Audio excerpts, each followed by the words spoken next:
যেটা আমাদের নৈতিক দায়িত্ব এবং কর্তব্য। আজকে ভারতবর্ষে আমরা বসবাস করি। 1950 সালে ঠিক 26শে জানুয়ারি ডক্টর বি.আর. আম্বেদকরের রচিত ভারতীয় সংবিধান, যে সংবিধান আজকে আমরা দলবদ্ধভাবে সম্মিলিত কণ্ঠে সংবিধান পাঠ এই উদ্দেশ্য নিয়ে সংবিধান বাঁচাও, দেশ বাঁচাও, গণতন্ত্র বাঁচাও, নাগরিকত্ব বাঁচাও। আজকে আমরা এই কলকাতার ওয়াই চ্যানেল ধর্মতলায় দলবদ্ধ হয়েছি। আমি একজন দরবারে ফুরফুরা শরীফ পীর পরিবারের সন্তান হিসাবে বিলং করি। ভারতীয় হিসাবে আমার দায়বদ্ধতা আজকে সচেতনতা এবং সেই সচেতন মানুষগুলোকে সমাজের বুকে প্রতিষ্ঠিত করে ভারতীয় যে কনস্টিটিউশন ল আমাদেরকে দিয়ে গিয়েছিলেন ডক্টর বি.আর. আম্বেদকর, সর্বভারতের সর্বধর্মের সমন্বয়ের ঐক্যের বন্ধন দিয়ে ভারতবর্ষে বসবাস করার উদ্দেশ্যে আজকে সেই সংবিধান, এই ভারতীয় সংবিধান বিশ্বের বৃহত্তম লিখিত একটা সংবিধান। এটি ভারতের সব মানুষকে ধর্ম, জাত, ভাষা, লিঙ্গ নির্বিশেষে সমান মর্যাদা দেয়। সংবিধান আমাদের অধিকার রক্ষা করে, আবার আমাদের দায়িত্বকে স্মরণ করিয়ে দেয়। সংবিধান জানা মানে ভয় নয়, সাহস নিয়ে বাঁচা। সংবিধানের মূল উদ্দেশ্য, আজকে যে সংবিধান আমরা সম্মিলিত কণ্ঠে এই ধর্মতলা ওয়াই চ্যানেলে পাঠ করব বলে দলবদ্ধ হয়েছি, একতাবদ্ধ হয়েছি। ভারতীয় নাগরিক হিসাবে আমাদের যে দায়বদ্ধতা সেটা প্রমাণ করার জন্য জাতি, ধর্ম, বর্ণ, সম্প্রদায় ঐক্যবদ্ধর সাথে আজ আমরা এখানে উপস্থিত হয়েছি। এই সংবিধানের মূল আদর্শ সার্বভৌমত্ব, সামাজিক নিরপেক্ষ, গণতান্ত্রিক প্রজাতন্ত্র, ন্যায়, সামাজিক, অর্থনৈতিক, রাজনৈতিক স্বাধীনতা, চিন্তা, মত প্রকাশ, বিশ্বাস এর উপরে দাঁড়িয়ে আছে। সর্বমানুষের মত প্রকাশ করার স্বাধীনতা সংবিধান দিয়েছে গণতান্ত্রিক প্রক্রিয়ায়। ধর্মনিরপেক্ষতা সংবিধান শিখিয়েছে। তাই আমাদেরকে মনে করিয়ে দেয় সংবিধানই দলিতদের অধিকারের কথা, দলিত মানুষদের অধিকারের কথা সংবিধান আমাদেরকে মনে করিয়ে দেয়। দলিতদের বিরুদ্ধে বৈষম্য করা, শাস্তিযোগ্য অপরাধ, শিক্ষা, চাকরি, জনপ্রতিনিধিত্ব সংস্করণ ব্যবস্থা করা, সামাজিক নিপীড়ন, বিভিন্ন আইনে সাংবিধানিক সুরক্ষা, সম্মানের সঙ্গে বেঁচে থাকার অধিকার সংবিধান স্বীকৃতি দেয় দলিতদের জন্য, আদিবাসীদের জন্য। আদিবাসী জনগোষ্ঠীর অধিকার সংবিধান দিয়েছে। যে সংবিধান আজকে আমরা পাঠ করতে সমবেত হয়েছি, সম্মিলিত হয়েছি, আদিবাসী জনগোষ্ঠীদের অধিকার সংবিধান দিয়েছে। আদিবাসী নিজস্ব সংস্কৃতি, ভাষা ও জীবনধারা রক্ষার অধিকার, বনজ সম্পদ, জমির উপরে ঐতিহ্যগত অধিকার তাদের থাকবে।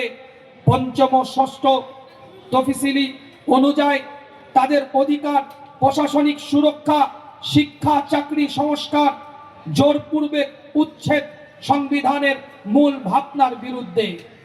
এগুলো তাদেরকে অধিকার দেওয়া হয়েছে। ওবিসি বা প্রান্তিক মানুষ, তাদেরকেও সংবিধান অধিকার দিয়েছে। যারা পিছিয়ে পড়া জনগোষ্ঠী আছে তাদেরকে সংবিধান অধিকার দিয়েছে।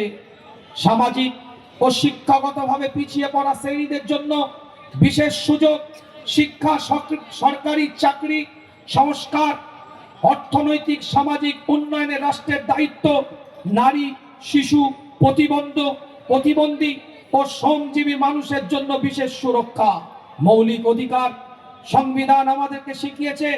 এই মৌলিক অধিকারের মধ্যে আর্টিকেল 14-এ সংবিধান আমাদেরকে শিক্ষা দিয়েছে মৌলিক অধিকারের ব্যাপারে আইনের চোখে সমতা, আর্টিকেল 14 এর মধ্যে বলা হয়েছে, আর্টিকেল 15 বৈষম্যটার বিরুদ্ধে অধিকার। সেখানে সংবিধান আমাদেরকে শিক্ষা দিয়েছে মত প্রকাশ এবং শান্তিপূর্ণভাবে আন্দোলনের অধিকার। সংবিধান আমাদেরকে দিয়েছে আর্টিকেল 19 এর মধ্যে জীবন ও ব্যক্তি স্বাধীনতার অধিকার। জীবন ও ব্যক্তি স্বাধীনতার অধিকার সংবিধান আমাদেরকে দিয়েছে আর্টিকেল 21 এ। ন্যায় বিচার পাওয়ার অধিকার, আদালতে যাওয়ার অধিকারের স্বাধীনতা আমাদেরকে সংবিধান দিয়েছে, যে সংবিধান সম্মিলিত কণ্ঠে এখানে পাঠ করার জন্য আমরা দলবদ্ধ হয়েছি, একতাবদ্ধ হয়েছে। রাষ্ট্রীয় নির্দেশমূলক নীতি ডিপিএসপি, রাষ্ট্রীয় নির্দেশমূলক নীতি শিক্ষা, স্বাস্থ্য, কাজ, সামাজিক সুরক্ষা নিশ্চিত করার লক্ষ্যে দুর্বল, গরিব, প্রান্তিক মানুষের কল্যাণে রাষ্ট্রের দায়িত্ব। ডিপিএসপির মাধ্যমে যেটা সংবিধান বলছে, যদিও এগুলো আদালতে চ্যালেঞ্জ করা যায় না, তবুও এগুলো রাষ্ট্রীয় পরিচালনার পথ নির্দেশ। সংবিধান ও আমাদের দৈনন্দিন জীবনের সংবিধান ও আমাদের দৈনন্দিন জীবনের রেশন, শিক্ষা, শ্রম অধিকার, ভোটাধিকার সবকিছুর ভিত্তিতে সংবিধানের না জানার অধিকার হারানোর বাড়তি, সংবিধান না জানার অধিকার হারানো বাড়তি ঝুঁকি বাড়ে। সচেতন মানুষের বিভাজনের রাজনীতিতে আজ আমাদের এই পরিস্থিতি হয়ে দাঁড়িয়েছে। আজ তাই সংক্ষেপ বলতে চাই, সর্বজাতের সর্বধর্মের মানুষ দলবদ্ধভাবে আজ আমাদেরকে এক প্ল্যাটফর্মে দাঁড়িয়ে জাতি, ধর্ম, বর্ণ, সম্প্রদায় ঐক্যের সাথে ভারতের সংবিধান বাঁচাতে হবে। কেন এক শ্রেণীর মানুষ ভারতের সংবিধানের আজকে নষ্ট করার চক্রান্তে, ভারতের যে মূল ধারা, মূল নীতি, মূল আদর্শ, এটাকে নষ্ট করার উদ্দেশ্যে চক্রান্ত চালিয়ে সাম্প্রদায়িক মনোভাবপূর্ণ কিছু ব্যক্তিত্ব যারা ভারতবর্ষের বীজ রোপণ করার চেষ্টা চালিয়ে যাচ্ছে। সম্প্রীতির নিরিখে, ভ্রাতৃত্বের নিরিখে, মানবতার নিরিখে, সর্বজাতের সর্বধর্মের সমন্বয় ঐক্যের বন্ধনে বিগত দিন ভারতবর্ষকে যেমন ব্রিটিশদের থেকে আলাদা করে স্বাধীনতা দেওয়া হয়েছিল, ঠিক আবারও নতুন করে আমাদের সামনে এসে গিয়েছে যারা ভারতবর্ষের বুকে জাতি, ধর্ম, বর্ণের মধ্যে বিভাজন তৈরি করে সম্প্রীতিকে নষ্ট করার চক্রান্ত চালাচ্ছে, ভ্রাতৃত্বকে নষ্ট করার চক্রান্ত চালাচ্ছে, মানবতাকে নষ্ট করার চক্রান্ত চালাচ্ছে, মনুষ্যত্ববোধকে নষ্ট করার চক্রান্ত চালাচ্ছে। সর্বজাতের মানুষ ভারতীয় নাগরিক হিসাবে এক প্ল্যাটফর্মে দাঁড়িয়ে, এক স্থানে দাঁড়িয়ে তাদের বিরুদ্ধে প্রতিবাদের কণ্ঠ তৈরি করে আবারও বুঝিয়ে দিতে পারে যে জাত, যে ভারতীয় ব্রিটিশদের তাড়াতে পারে, তারা ব্রিটিশদের দালাল সাম্প্রদায়িক শক্তির বিরুদ্ধে লড়াই করতে পারে। আলোচনা আমি এখানে ইতি টানলাম। এজন্য আমাদের দায়িত্ববদ্ধতার সাথে মানবিক আচরণের মানুষ হতে হবে, মানবিক আচরণ করতে হবে, মানবিক আচরণ করতে হবে। মণিপুরের বুকে যখন একটা অসহায় মেয়েকে কাপড় বস্ত্র হরণ করে তাকে রাস্তার উপর দিয়ে যখন তাড়ানো হয়েছিল, মানবিক আচরণ মানুষ যদি তার বিরোধিতা করত, আজ তারা শিক্ষা পেত। কিন্তু না, আমাদের মধ্যে মানবিক আচরণটা চলে গিয়েছে নিজের স্বার্থ সিদ্ধির জন্য, আমার নিজের ক্ষমতা, পাওয়ার, আধিপত্য, স্ট্যাটাস, লোকবল, জনবল এটা মেনটেন করার জন্য আমাদের মধ্যে মানবিক আচরণ চলে গিয়েছে, মনুষ্যত্ববোধটা চলে গিয়েছে। আজ প্রত্যেকটা ভারতীয়দের নৈতিক দায়িত্ব হচ্ছে, আমি শেষ কথা যেটা বলতে চাই, সম্মিলিত কণ্ঠে সংবিধান পাঠ, এই জায়গায় দাঁড়িয়ে আমি যেটা শেষ কথা বলতে চাই, এখানে যে 8টা দাবি করা হয়েছে, এই দাবিগুলোকে আমাদের মান্যতা দিতে হবে। কিন্তু আমাদের প্রত্যেকের বক্তব্য একটাই, আমাদের মধ্যে মানবিকতা আনতে হবে। আপনি মুসলমান, আপনার ধর্মের পরিচয় আছে, আপনি শিডিউল কাস্ট, আপনি হিন্দু ভাই, আপনি সনাতনী, আপনি খ্রিস্টান, আপনি জৈন, আপনি শিখ, আপনার ধর্মীয় পরিচয় আছে, থাকবে, কিন্তু আপনি ভারতীয়, এই পরিচয় দাঁড়িয়ে আপনাদের দলবদ্ধতার সাথে মানবিক আচরণের মাধ্যমে নতুন করে আবার ভারতবর্ষকে আবার সম্প্রীতির স্রোতে ফিরিয়ে আনার দায়িত্ব প্রত্যেকটা ভারতীয় নাগরিকের।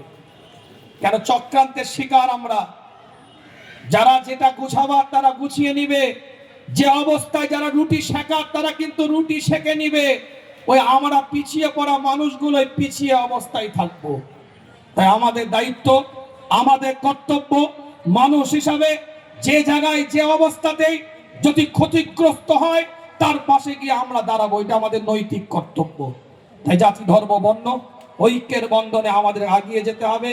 এখানে মূল একটা ইস্যু এসআইআর কে কেন্দ্র করে এখানে একটা পয়েন্টিং করা হয়েছে, যেহেতু এখন এসআইআর এর সময় চলছে, বুঝতেই পারছেন এটা আমাদেরকে হ্যারেস করা হচ্ছে, আমাদেরকে হ্যারেস করা হচ্ছে। সুপ্রিম কোর্টের যে তাদের পক্ষ থেকে ভারতবর্ষের উচ্চতম আদালত থেকে যে ডিসিশন দেওয়া হয়েছে এখনো পর্যন্ত সেটার উপরে কিন্তু এখনো পর্যন্ত ইলেকশন কমিশনার 100 কিন্তু বহাল করেনি। সুপ্রিম কোর্টের আইনকে মান্যতা এখনো ইলেকশন কমিশনার দেয়নি, তাহলে কার আইনকে মান্যতা দিচ্ছে তারা? প্রশ্ন চিহ্ন কিন্তু এখানে দাঁড়িয়ে যাচ্ছে। আমি আলোচনা বাড়াবো না, আপনারা বিভিন্ন জায়গা থেকে এসেছেন, আপনাদেরকে ধন্যবাদ। আজ আমাদেরকে বিগত দিন যেভাবে কাঁধে কাঁধ মিলিয়ে হাতে হাত মিলিয়ে এগিয়ে গিয়েছি আমরা, সেইভাবে আমাদেরকে আগাতে হবে। পিছনে ফিরে তাকাবার কিছু নাই, আগিয়ে যাওয়ার সময় এসছে। এক ফোঁটা বালতির পানি সকালে কিন্তু সেই বালতিটা সম্পূর্ণই ভর্তি আমরা লক্ষ্য করি। ওই সময় মনে হয় যে এক ফোঁটা পানি পড়ছে কি হবে, কিন্তু মনে রাখবেন হয়তো আমাদের এই কর্মসূচিটা আমাদের কাছে কি মনে হলো বিষয় নয়, কিন্তু দায়বদ্ধতার জায়গাটায় কিন্তু আমরা অনেক বড় জায়গায় দাঁড়িয়ে আছি, এটা মনে রাখবেন।